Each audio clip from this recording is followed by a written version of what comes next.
Monsieur le ministre, messieurs les ministres plutôt, rebonsoir ou rebonjour à vous et à vos équipes qui travaillent à vos côtés,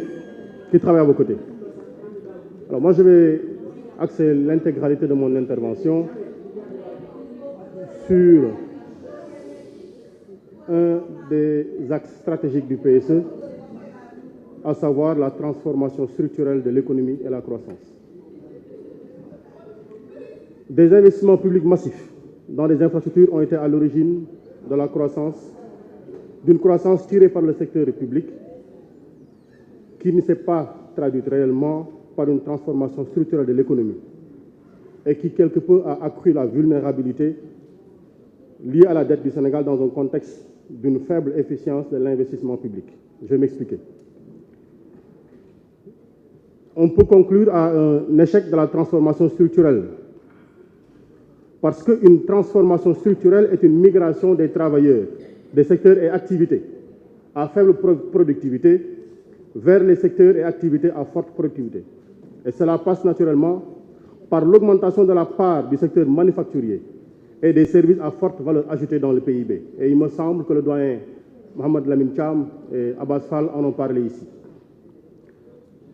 La baisse de la part de l'emploi agricole et le transfert de travailleurs vers les autres secteurs plus productifs, à savoir par exemple dans l'industrie. La mise en œuvre du PSE a privilégié le développement d'infrastructures liées au transport, ce qui est tout à fait salutaire, parce qu'on ne va pas dire que c'est négatif, c'est très bien de le faire, Monsieur le ministre. Donc, c'est lié, je peux citer le nouvel aéroport, le TER, le BRT, des infrastructures pour le sport et les loisirs, le stade Abdoulaye Wade, Dakar Arena, et des bâtiments administratifs, notamment le building administratif qu'on peine à intégrer, Monsieur le ministre des Finances, peut-être le futur Premier ministre de Ousmane Sonko. Alors, je dirais simplement qu'il n'y a pas ici de diversification des exportations en 2021.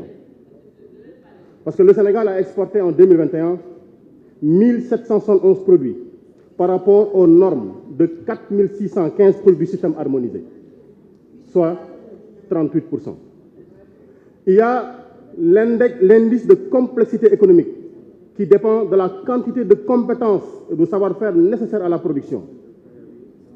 On considère un pays comme complexe s'il exporte non seulement des produits très complexes, mais aussi un grand nombre de produits différents. Et l'indice de complexité économique du Sénégal est passé du 87e rang en 2014 au 97e rang en 2021, soit une perte de 10 places.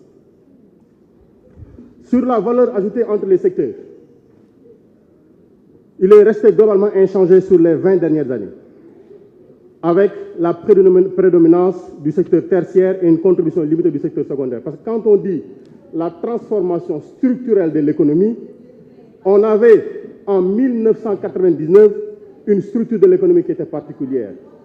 En 2012, quel constat pouvons-nous en faire? En 2024, en 2023, disons, quels sont les constats? Je vais rapidement aller à la lecture. Pour le secteur primaire, nous avions en 1997 et en 2007, de 1997 à 2007, 14,9%. De 2008 à 2013, 14,6%. De 2014 à 2021, 14,8%. Sur le secteur secondaire, nous avons de 1999 à 2007, 24%.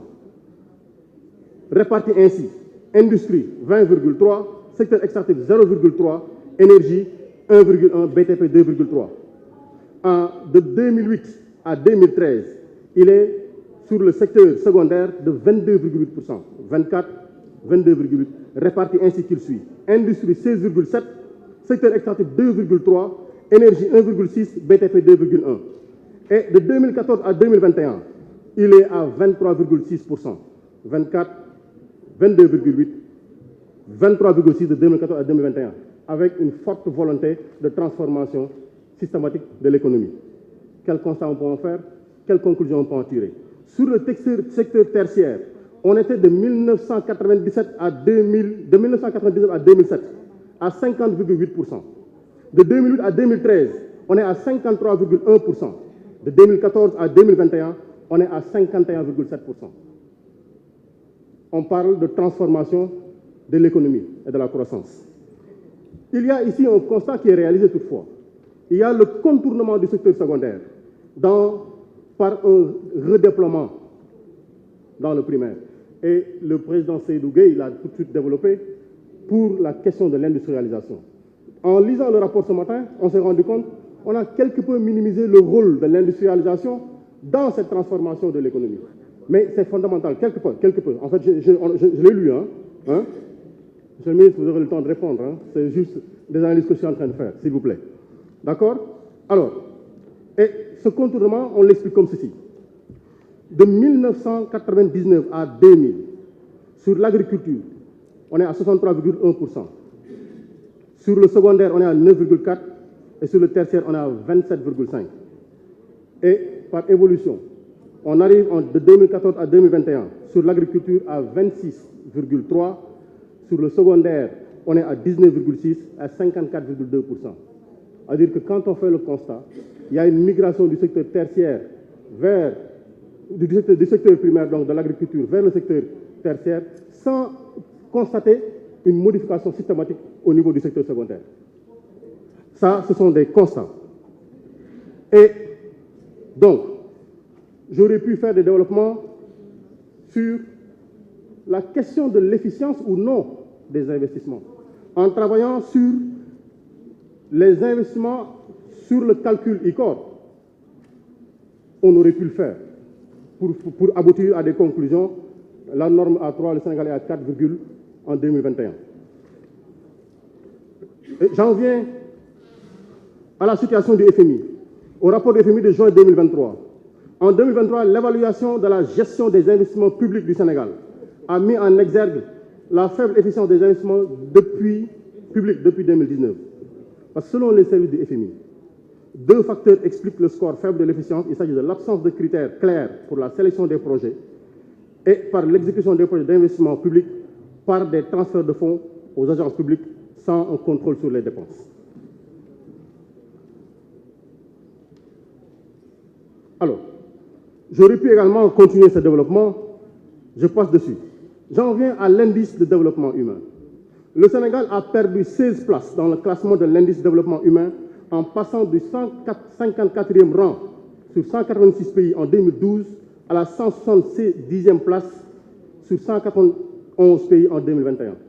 Par contre, la valeur de l'indice a progressé pour la même période, considérée en passant de 0,470 à 0,571. En 2012, 44 pays ont enregistré un indice de développement humain de la catégorie développement humain faible contre 31 pays en 2021. 13 pays ont pu en sortir donc de cette catégorie pour être désormais classés dans la catégorie développement humain moyen. Mais en 2021, le Sénégal reste un pays de développement humain faible et n'a devancé que 21 pays. Sur l'analyse qu'on peut faire sur le PIB, en 2012, il était de 4,4%. Projection. 12 ans après, 2023, il est à 4,1%, soit après 42 000 milliards de recettes, portées principalement par les Sénégalais. On peut se poser des questions. C'est juste des questions. On apprenait à l'école primaire la balance commerciale. Aujourd'hui, si on retournait en classe à l'école primaire, on répéterait les mêmes leçons sans grand changement. Transformation structurelle de l'économie, la balance commerciale du pays. On n'en parle pas suffisamment. J'aurais pu faire des développements sur le prix du riz. les évolutions qu'il y a, sur le prix du sorgho, sur les évolutions qu'il y a. Simplement pour faire un constat et dire ensemble, nous avons les mêmes préoccupations. Nous ne sommes pas là pour dire que c'est tout à fait noir, parce qu'il y a des efforts conséquents qui ont été faits. Mais il est bon de dire, quand des efforts conséquents sont faits, il faut poser le curseur de temps en temps sur ce qu'on peut améliorer pour essayer d'améliorer ensemble, parce qu'après tout, le Sénégal nous appartient à tous. Quand c'est bon pour vous, profondément, ce sera bon pour moi. Merci beaucoup. Merci, chers collègues. La parole est à notre collègue Abdou Mbow.